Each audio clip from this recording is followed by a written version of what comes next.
வணக்கம். நீங்களும் உங்கள் அன்பு குடும்பமும் எல்லா வளமும் பெற்று வாழ்க வளமுடன். நான் சத்யதேவ் ரோஷன் பேசுகிறேன். இன்றைக்கி ஒரு முக்கியமான டாபிக் நம்ம பார்க்க போகிறோம். நம்ம கையில் இருக்கக்கூடிய 7 சக்கராவை எப்படி ஆக்டிவேட் பண்ணுறது அப்படிங்கிறத பார்க்க போகிறோம். நிறைய பேர்த்துக்கு தெரியாது, நம்ம உடம்பில் தான் 7 சக்கரா இருக்குது அப்படிங்கிறது தான் தெரியும். கையில் 7 சக்கரா இருக்குங்கிறது தெரியாது. நம்ம ஓரறிவிலிருந்து 6 அறிவு வரைக்கும் வரும்போது, ஓரறிவாக இருக்கும்போது, அதாவது தாவரங்களாக இருக்கும்போது, மரங்களாக இருக்கும்போது நம்ம சக்தியை வேர் மூலியமாக பூமியிலிருந்து எடுத்துகிட்டு இருந்தோம். அதே மாதிரி இலைகள் மூலியமாக பிரபஞ்சத்திலேருந்து வர சக்தியை எடுத்து வாழ்ந்துட்டு இருந்தோம். இப்போ தாவரங்கள்லாம் மரங்கள்லாம் அப்படி தான் சக்தி எடுத்துகிட்டு இருக்கும். அதே செட்டப்பு தான் நம்ம 6 அறிவாக மனிதனாக வந்ததுக்கப்புறம் நமக்கு அந்த செட்டப் இருக்குது நம்ம உடம்புல. அது எப்படி இருக்கும் அப்படின்னா, நம்ம கால் குறிப்பாக கால் பாதங்கள் வேறு மாதிரி செயல்படும்.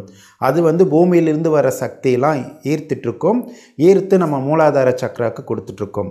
மூலாதார சக்கராலிருந்து உடம்பில் இருக்கக்கூடிய மற்ற சக்கராவுக்கு போய் சக்தி பரிமாறப்பட்டிருக்கும். அதே மாதிரி பிரபஞ்சத்திலேருந்து வர சக்தியெல்லாம் இலைகள் மூலியமாக மரங்களும் தாவரங்களும் ஈர்த்து அது எனர்ஜி சேமிச்சிட்ருக்கும், உயிர் வாழ்ந்துட்டுருக்கும். அதே மாதிரி தான் நம்ம உடம்புல கை தான் நமக்கு இலைகளாக செயல்படும். நம்ம கை விரல்கள் மூலியமாக கையில் இருக்கக்கூடிய முக்கியமான 7 சக்கரா மூலியமாகவும் நம்ம சக்தியை ஈர்த்துட்டு நமக்கு தேவையான எனர்ஜியை நம்ம கன்வெர்ட் பண்ணிகிட்ருப்போம். ஓகேங்களா? நம்ம உடம்புல க்ரௌன் சக்கரா என்ன பண்ணுன்னா, இதே மாதிரி தான் பிரபஞ்சத்திலேருந்து வர்ற சக்தியை ஈர்த்து உடம்புக்கு க்ரௌன் சக்கராவுக்கு கீழே இருக்கக்கூடிய சக்கராஸ்க்கு சக்தி கொடுத்துட்ருக்கும். இப்போ நம்ம கையில் இருக்கக்கூடிய 7 சக்கராவை பற்றி டீட்டெயிலாக பார்க்கலாம். இப்போ நம்ம கை விரல்கள் பார்த்திங்கன்னா, நீங்கள் சும்மா ஜஸ்ட் இப்படி தேய்ச்சிக்கிட்டு கைகளை கண்ணை மூடிட்டு இப்படி ஃபீல் பண்ணிங்கனாலே நிறைய காந்த சக்தி 2 கைகளுக்கும் இடையில் இருக்கிறத ஃபீல் பண்ணலாம். அப்படியே கையில் பக்கத்தில் கொண்டு போனால் அப்படியே தள்ளி விடும். அந்த அளவுக்கு சக்தி நமக்கு கிடைக்கும். அதே மாதிரி நீங்கள் உங்கள் ஜஸ்ட்டு கையை இப்படி தேய்ச்சிக்கிட்டு 4 விரல்களையும் ஒட்டாமல் இப்படி வைங்க. இந்த மாதிரி வச்சு கான்சன்ட்ரேட் பண்ணிங்கன்னா கையில் நிறைய சக்தி வரும். அதே மாதிரி இந்த பகுதியெல்லாம் நிறைய சக்தி அப்படியே ஈர்க்கும். அப்படியே உடம்பு ஃபுல்லாக பரவுறது நம்ம ஃபீல் பண்ண முடியும். ஓகேங்களா? இதெல்லாம் எப்படி நடக்குது அப்படின்னு பார்த்தோம்னா, நம்ம கையில் 7 சக்கராவும் அமைஞ்சிருக்கு. அந்த சக்கரா தான் பிரபஞ்சத்தில் இருந்த சக்தியெல்லாம் ஈர்த்துட்ருக்கும். ஓகேங்களா? இப்போ என்னென்ன சக்கரா எந்தெந்த விரலில் இருக்குது அப்படின்னு பார்க்கலாம். முதல்ல நம்ம பார்க்கக்கூடிய முக்கியமான சக்கரா க்ரௌன் சக்கரா. இப்போ உள்ளங்கையில் க்ரௌன் சக்கரா இருக்குது. 2 கைகள்லையுமே இருக்கும். இப்போ நம்மளோட உள்ளங்கையில் பார்த்திங்கன்னா சென்டர் பகுதியில் இருக்கும் க்ரௌன் சக்கரா. இந்த பகுதி தான் பிரம்மஸ்தானம் அப்படிம்பாங்க. உடம்பில் எங்கே அதிகமான சக்தி இருக்குது அப்படின்னு பார்த்திங்கன்னா இந்த பகுதியிலேருந்து தான் வெளிப்படும்.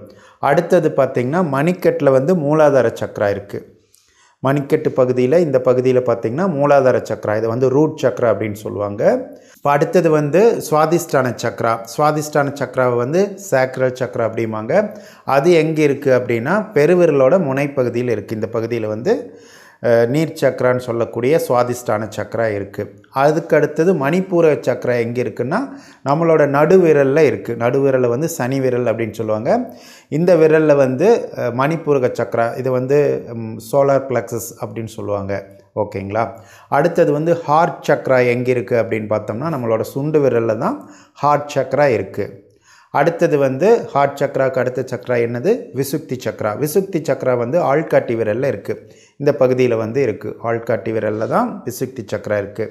அதுக்கு அடுத்தது சக்கரா துரிய சக்கரா. துரிய சக்கரா எங்கே இருக்குது அப்படின்னு பார்த்தீங்கன்னா உங்களோட சுண்டு விரலுக்கு பக்கத்தில் இருக்கக்கூடிய இது மோதிர விரல்னு சொல்லுவாங்க. இந்த விரலில் நுனிப்பகுதியில் நம்மளோட ஆக்னா சக்கரா இருக்குது. துரிய சக்கரா ஏற்கனவே பார்த்துட்டோம். துரிய சக்கரா கையோட சென்டர் பகுதியில் இருக்குது. ஓகேங்களா?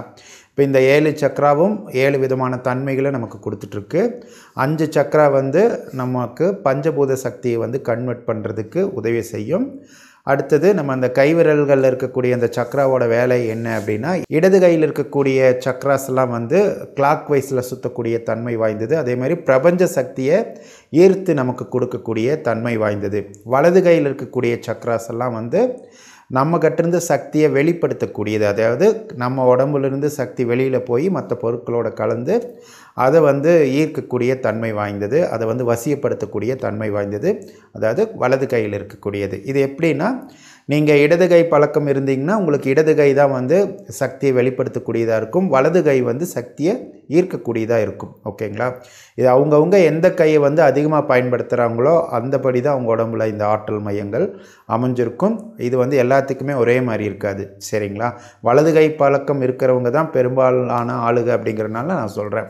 வலது கையில் இருக்கிற சக்ரா வந்து சக்தி வந்து வெளிப்படுத்தக்கூடியது, இடது கையில் இருக்கக்கூடிய சக்ராஸ் வந்து பிரபஞ்ச சக்தியை வந்து ஈர்க்கக்கூடியது. அதனால தான் நீங்கள் மகான்களும் கடவுளோட படங்கள் எல்லாம் பார்த்தீங்கன்னா அவங்க ஆசீர்வாதம் பண்ணும்போதும் சக்தி கொடுக்குற மாதிரி இருக்கிறதெல்லாம் பார்த்தீங்கன்னா வலது கை இது மாதிரி வச்சுருப்பாங்க. 2 கையுமே வச்சுருப்பாங்க. இருந்தாலும் அதிகமாக வந்து ஆசீர்வாதம் பண்ணுறதெல்லாம் வலது கையில் பண்ணுவாங்க. நம்ம நாட்டில் ஒரு பழக்கம் இருக்குது, எது கொடுக்குறதா இருந்தாலும் எது வாங்குறதா இருந்தாலும் வலது கையில் வந்து வாங்க சொல்லுவாங்க, இடது கையில் வந்து கொடுக்காதீங்க அப்படின்னு சொல்லுவாங்க. அது ஏன் அப்படின்னா வலது கையிலேருந்து கொடுக்கும்போது நம்ம ஒரு நல்ல எண்ணத்தோடு நம்ம கொடுக்கும்போது நம்ம எனர்ஜி வந்து வலது கையிலேருந்து தானே வெளியில் போகுது. அதனால் ஆசீர்வாதம் பண்ணுறதா இருக்கட்டும், ஏதாவது பொருள் கொடுக்குறதா இருந்தாலும் வலது கையில் கொடுக்குறாங்க. அப்போ வலது கையில் கொடுக்கும்போது அவங்க என்ன மனநிலையில் கொடுக்குறாங்களோ அந்த மனநிலை வந்து அந்த பொருளில் கலந்து அந்த பொருள் வந்து அவங்களுக்கு உதவி செய்கிற மாதிரி இருக்கும். இப்போ நம்ம 2 கையில் இருக்கக்கூடிய இந்த சக்ராஸெல்லாம் ஆக்டிவேட் பண்ணுறதுங்கிறது ரொம்பவே முக்கியமானது.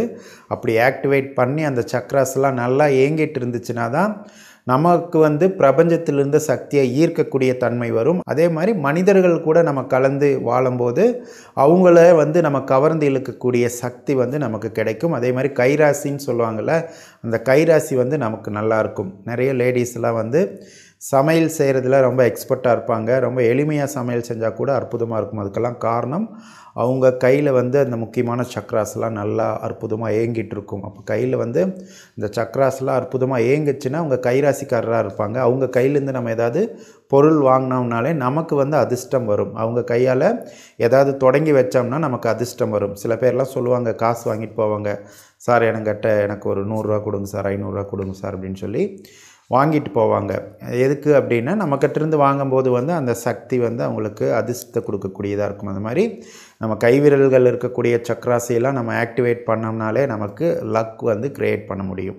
இதை பேஸ் பண்ணி தான் முத்திரைகள்லாம் வந்து க்ரியேட் பண்ணாங்க சித்தர் பெருமக்கள். நம்ம கைவிரல்களில் வந்து வெறும் இந்த சக்ராஸ் மட்டும் இருக்கிறதில்ல, ஒவ்வொரு கிரகத்தோட எனர்ஜி இருக்கக்கூடிய மையங்கள் இருக்குது. அதே மாதிரி பஞ்சபூதங்களை வந்து சமநிலைப்படுத்தக்கூடிய பஞ்சபூத ஆற்றலை வந்து டாமினேட் பண்ணக்கூடிய சக்தியும் நம்ம விரல்களுக்கு இருக்குது.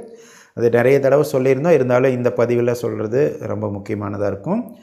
நம்ம பார்க்கலாம், நம்மளோட சுண்டு விரலில் வந்து புதன் கிரகத்தோட எனர்ஜியும் சந்திரனோட எனர்ஜியும் ஈர்க்கக்கூடிய தன்மை இருக்குது. இது வந்து நீருக்குரிய விரல். ஓகேங்களா? அடுத்தது மோதிர விரல் வந்து சுக்கிரனோட ஆற்றல் ஈர்க்கக்கூடியது. இது வந்து மண் சக்தியை வந்து குறிக்கக்கூடியது, மண் சக்தியை டாமினேட் பண்ணக்கூடியது. நடுவிரல் வந்து விண் சக்தின்னு சொல்லக்கூடிய ஆகாய சக்தியை ஈர்க்கக்கூடியது, சனி கிரகத்தோட ஆற்றலை ஈர்க்கக்கூடியது. நம்மளோட ஆள்காட்டி விரல் வந்து குரு பகவான் சொல்கிறாங்கள்ல, வியாழன் கிரகத்தோட ஆற்றலை ஈர்க்கக்கூடியது. இது காற்று சக்தியை வந்து டாமினேட் பண்ணக்கூடிய ஒரு விரல். அடுத்தது கடைசியாக பெருவிரல் வந்து செவ்வாய் கிரகம் சூரியன் 2ஓட சக்தியை ஈர்க்கக்கூடியது. இந்த விரல் வந்து அக்னிக்குரிய மையம் அப்படின்னு சொல்லுவாங்க. பெருவிரலில் வந்து நீர் சக்கராவும் இருக்குது, அதே மாதிரி அக்னி சக்தியும் இருக்குது. இதில் நீங்கள் கன்ஃபியூஸ் பண்ணிக்காதீங்க. உடம்புல பார்த்திங்கன்னா எல்லா பகுதியிலும் எல்லா விதமான சக்திகளும் கலந்துருக்கும். அதில் எந்த சக்தி டாமினேட் பண்ணுதுங்கிறது தான் ரொம்ப முக்கியம். ஓகேங்களா? இப்போ நம்ம கைவிரல்களுக்கும் கிரகங்களுக்கும் பஞ்சபூதங்களுக்கும் உள்ள தொடர்பு பார்த்தோம். அதே மாதிரி சக்ராக்கும் உள்ள தொடர்பு பார்த்தோம். சக்ராஸ் என்ன வேலை செய்யுது அப்படின்னா, நம்ம உடம்புக்கு வெளியில் வந்து 7 லேயர் இருக்கும். அந்த ஒவ்வொரு லேயரும் ஒவ்வொரு கிரகத்தோட எனர்ஜியை வந்து ஈர்த்து நமக்கு கொடுத்துட்ருக்கும். இப்போ ஒரு கிரகத்தோட எனர்ஜியை இருக்கக்கூடிய லேயரில் ஏதாவது ப்ராப்ளம் வந்துருச்சு, அந்த லேயர் வந்து வீக்காக இருக்குது அப்படின்னா குறிப்பிட்ட கிரகத்தோட எனர்ஜி வந்து நம்மளால் ரிசீவ் பண்ண முடியாது. புரிஞ்சுதுங்களா? இப்போ அந்த 7 லேயரும் 7 கிரகத்தோட எனர்ஜி வந்து ஈர்த்து நமக்கு கொடுத்துட்ருக்கும். அந்த 7 லேயர் எப்படி உருவாகுது அப்படின்னா, நம்ம உடம்பில் இருக்கக்கூடிய 7 சக்கராலிருந்து போகக்கூடிய எனர்ஜி வந்து அந்த லேயரை வந்து உருவாக்கியிருக்கும். அந்த லேயரை உருவாக்குனது வந்து நம்ம உடம்பு தான். அப்போ உடம்புலேருந்து ஒவ்வொரு சக்கராலிருந்து வெளிப்படக்கூடிய ஆற்றலும் அந்த குறிப்பிட்ட லேயருக்கு வந்து சக்தி கொடுத்துட்ருக்கும். அப்போ நம்ம உடம்புல வந்து ஒரு குறிப்பிட்ட சக்கரா வந்து சரியாக இயங்கலை அப்படின்னா அந்த குறிப்பிட்ட லேயர் வந்து சரியாக இயங்காது. இப்போ 7.5 சனி அஷ்டம சனிலாம் பிடிக்கும்போது என்ன ஆகும்னா, அந்த சனி பகவான்கிட்டேருந்து வர எனர்ஜியை ஈர்க்கக்கூடிய லேயர் வந்து வீக்காக இருக்கும். அப்போ அந்த சமயத்தில் நம்மளால் அந்த லேயரை ஸ்ட்ராங் பண்ண முடியாமல் போயிடும். நம்ம உடம்புலேருந்து வர எனர்ஜி வந்து அந்த சனி பகவானுக்குரிய லேயரை ஸ்ட்ராங் பண்ண முடியாமல் போயிடும். அதனால் என்னாகும், சனி பகவான்கிட்டேருந்து வரக்கூடிய எனர்ஜியை நம்மளால் ஈர்க்க முடியாமல் போயிடும். அதனால தான் வந்து சனி பகவானை வணங்க சொல்கிறாங்க. அதே மாதிரி எள்ளெல்லாம் சாப்பிட சொல்கிறாங்க. சனி பகவானோட ஆற்றல் எந்த இடத்துல அதிகமாக வருதோ அங்கே போக சொல்கிறாங்க. சனி பகவானுக்குரிய மந்திரங்கள்லாம் சொல்ல சொல்கிறாங்க. அந்த மாதிரி அந்த உணவை எடுக்கிறதும் அந்த மந்திரங்கள் சொல்லும் போதும் நமக்கு உடம்புலேருந்து சனி பகவானுக்குரிய லேயருக்கு சக்தி கொடுக்கக்கூடிய தன்மை வந்து உருவாகும். அப்போ அந்த லேயர் ஸ்ட்ராங் ஆயிடுச்சுன்னா போதும், நமக்கு வந்து சனி பகவான் கிட்டேருந்து வர எனர்ஜியை ஈர்க்க முடியும். இதே மாதிரி தான் நம்ம ஜாதகத்தில் சொல்கிறாங்கள்ல, உச்சம் நீச்சம் அந்த மாதிரிலாம் சொல்கிறாங்கள்ல. அப்போது ஒரு கிரகம் உச்சமாக இருக்குது அப்படின்னா அந்த கிரகத்துக்குரிய லேயர் வந்து ரொம்ப ஸ்ட்ராங்காக இருக்குது, அதுக்குரிய சக்ரா வந்து உடம்புல ஸ்ட்ராங்காக இருக்குது அப்படின்னு அர்த்தம். அதே மாதிரி உறுப்புகளுக்கும் அதுக்கும் சம்மந்தம் இருக்குது. அது சம்மந்தப்பட்ட உறுப்பும் பலமாக இருக்குது அப்படின்னு அர்த்தம்.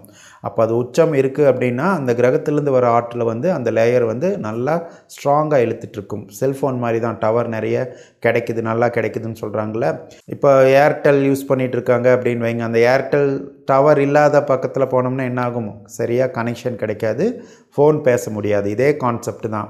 அந்த கிரகத்தை வந்து ஈர்க்கக்கூடிய தன்மை வந்து அந்த லேயருக்கு குறைவாக இருந்துச்சு அப்படின்னா அவ்வளோதான். அந்த செட்டப்பை வச்சு பிறக்கக்கூடிய ஒரு குழந்தைக்கு வந்து அந்த கிரகத்தோட எனர்ஜியை காலம் ஃபுல்லாக இழுக்க முடியாமல் போயிடும். அதனால அந்த கிரகத்திலேருந்து வர தன்மைகள் வந்து நமக்கு கிடைக்காம போயிடும். இவ்வளோ தான். எந்த கிரகமும் எந்த மனிதனுக்கும் துன்பத்தை தர்றதில்லை.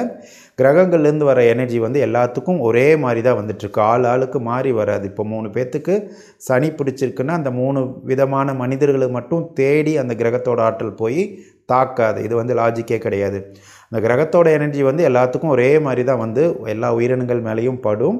நான் சொன்ன மாதிரி அந்த லேயர் வந்து வீக்காக இருந்ததுன்னா அந்த கிரகத்தோட எனர்ஜி ஈர்க்க முடியாமல் போயிடும். ஓகேங்களா? அப்போது நம்ம உடம்புல இந்த சக்ராஸ் வந்து ப்ராப்பராக இயங்குச்சுன்னா மட்டும்தான் நம்மளால் பிரபஞ்ச சக்தியை முழுமையாக பயன்படுத்திக்க முடியும். இறைவனும் இயற்கையும் எல்லாத்துக்கும் ஒரே மாதிரி தான் சக்தியை கொடுத்துட்ருக்கு. அந்த சக்தியை ஈர்த்துக்கிறதுல நமக்குள்ள வேறுபாடு இருக்குது. ஓகேங்களா? அதுக்கு தான் மெடிடேஷன் பண்ணுறது, சக்ராஸ் வந்து பலப்படுத்துறது. இனி நிறைய வந்து இது மாதிரியான பதிவுகள் போடுவோம். ஒவ்வொரு இதை பற்றியும் டீட்டெயிலாக பதிவுகள் போடுவோம். இந்த சேனல் வந்து நீங்கள் கண்டினியூவாக பார்த்துட்டே இருங்க. லைஃபுக்கு தேவைப்படக்கூடிய நிறைய விஷயங்கள், யாரும் சொல்லாத விஷயங்கள்லாம் இதில் நம்ம பார்ப்போம். நம்ம கைவிரல்கள் கையில் இருக்கக்கூடிய சக்ராஸை ஆக்டிவேட் பண்ணுறது எப்படிங்கிறது இப்போ பார்க்கலாம். உங்கள் 2 கைவிரல்களையும் நல்லா இப்படி தேய்ச்சிக்கோங்க.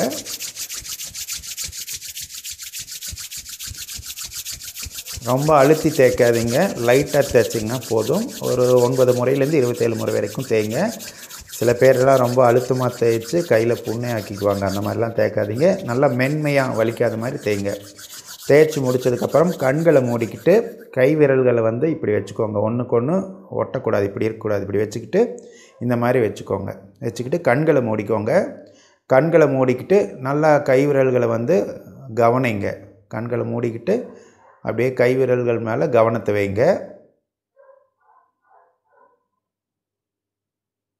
நல்லா ஃபீல் பண்ணலாம். கை விரல்கள் அது அப்படியே எல்லா இடத்துலையும் பார்த்திங்கன்னா சக்தி வந்து அப்படியே பிடிச்சி இழுக்கிற மாதிரி இருக்கும். அதுக்கப்புறம் இது மாதிரி நீங்கள் 1 நிமிஷத்துலேருந்து 2 நிமிஷம் வரைக்கும் இது வச்சு நல்லா ஃபீல் பண்ணுங்கள். நல்லா ஆக்டிவேட் ஆகும். அதுக்கப்புறம் இன்னொரு ஆப்ஷன், 2 கைகளையும் நல்லா தேய்ங்க. அதே மாதிரி 27 முறை மெதுவாக சாஃப்டாக தேய்ச்சிக்கோங்க. தேய்ச்சதுக்கப்புறம் 2 கைகளையும் இப்படியே பக்கத்தில் கொண்டு வாங்க. பக்கத்தில் வச்சுக்கோங்க. பக்கத்தில் வச்சுட்டு அதுக்குள்ளே இருந்து ஒரு காந்த சக்தி அப்படியே வெளிப்பட்டு 2 கைகளையும் பரவுறதை உணருங்க. பக்கத்தில் வச்சுட்டு ஃபீல் பண்ணிக்கிட்டே இருந்தீங்கன்னா அப்படியே கைகள் வந்து கொஞ்சம் நேரத்தில் தன்னை போல் அப்படியே விரிவடையும். ஏன்னா உள்ளுக்குள்ளே நிறைய காந்த சக்தி ஃபார்ம் ஆகி உங்கள் கை விரல்கள் வந்து அப்படியே நகர்ந்துக்கிட்டு வரும். கொஞ்சம் நேரம் கூட நீங்கள் இப்படி வைக்க முடியாது. கைகளில் வந்து காந்த சக்தி பரவி அப்படியே வந்து கைகள் வந்து அப்படியே விரிவடையும். நீங்கள் அதுக்குள்ளேருந்து பரவி சக்தி அப்படியே விரல்களுக்குள்ளேயும் உள்ளங்கையிலையும் பரவுறது வந்து நல்லா ஃபீல் பண்ணிக்கிட்டே இருங்க. அதுக்கப்புறம் கொஞ்சம் நேரம் இப்படி லைட்டாக வந்து பக்கத்தில் கொண்டு வாங்க. லைட்டாக சாஃப்டாக அப்படி கொண்டு வாங்க. வந்தீங்கன்னா அந்த சக்தி வந்து ஜென்ரேட் ஆகிறது நல்லா ஃபீல் பண்ணலாம். இப்படியே பண்ணிகிட்டே இருந்தீங்கன்னா கொஞ்சம் நேரம் கைகள் வந்து அப்படியே வந்து எல்லா பகுதியிலையும் வந்து உங்களுக்கு சக்தி வந்து ஜென்ரேட் ஆகும். சரிங்களா? இந்த மாதிரி நிறைய ஆப்ஷன்ஸ் இருக்குது, நிறைய டெக்னிக் இருக்குது. அதெல்லாம் அடுத்து வரக்கூடிய பதிவுகளில் பார்க்கலாம். இந்த சேனலில் ஃபுல் அண்ட் ஃபுல் நீ நிறைய விதமான பதிவுகள்லாம் போட போகிறோம். நம்மளோட மனதை பற்றி முழுக்க போட போகிறோம். மனதை வந்து எப்படி ஆப்ரேட் பண்ணும் அப்படிங்கிறத பற்றி டீட்டெயிலாக கொடுக்க போகிறோம். அதே மாதிரி பிரபஞ்ச சக்தி எப்படி பயன்படுத்தணும், நம்ம உடம்புல இருக்கக்கூடிய சக்ராஸையும் உறுப்புகளுக்கும் என்ன சம்பந்தம் இருக்குது, உறுப்புகள் நமக்குள்ளே என்னென்ன மாற்றத்தை கொடுக்குது, ஒவ்வொரு உறுப்பும் ஒவ்வொரு கேரக்டரை கொடுக்கறது மட்டும் இல்லாமல் வாழ்க்கையவே தீர்மானிக்கக்கூடிய சக்தி இருக்குது. அதையெல்லாம் விரிவாக நம்ம இனி வரப்போகிற பதிவுகளில் பார்க்கலாம். நீங்களும் உங்கள் அன்பு குடும்பமும் எல்லா வளமும் பெற்று வாழ்க வளமுடன்.